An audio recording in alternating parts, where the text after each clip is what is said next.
I do want to announce that. You want to announce with me? You want to share too? That I will actually be releasing a book in a few weeks. And this is something I've been working on probably for about almost a year. And I know that you all have been asking for a cookbook. It's not a cookbook just yet, but it is for the Daniel Fast. If you are in my other group, the Daniel Fast with Chef Ashley Shep, it's a challenge that I do every year in January for folks who are doing the Daniel Fast. And if you're not familiar with the Daniel Fast, it's basically like a vegan diet, but you won't. It's like a vegan diet, but with no processed foods. And with that, you are also spending time in prayer and believing in something in faith in God.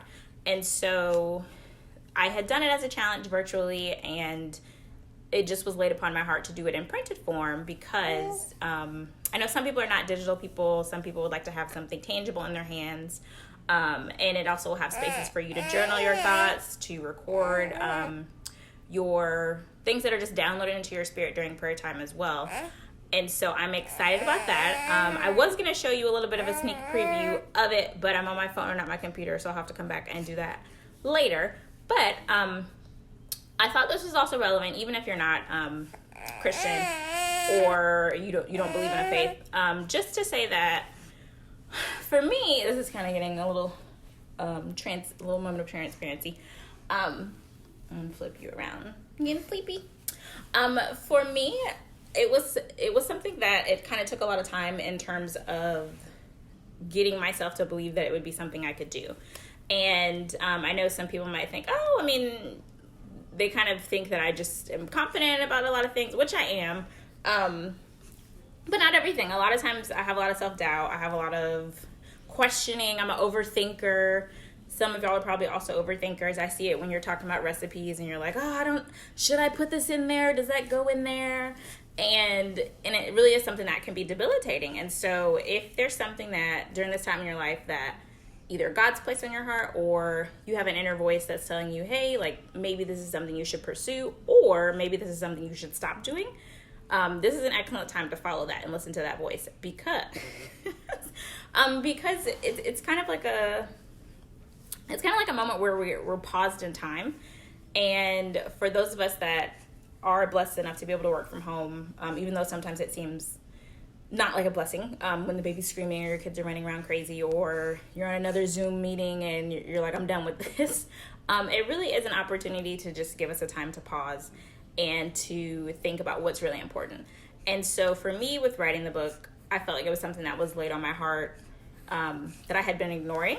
And a lot of times we do that. We brush things off to the side because we don't feel like that we're worthy of it, or we don't feel like it's something that we're really supposed to do when in reality it is what we're supposed to be doing. So that's my challenge to you.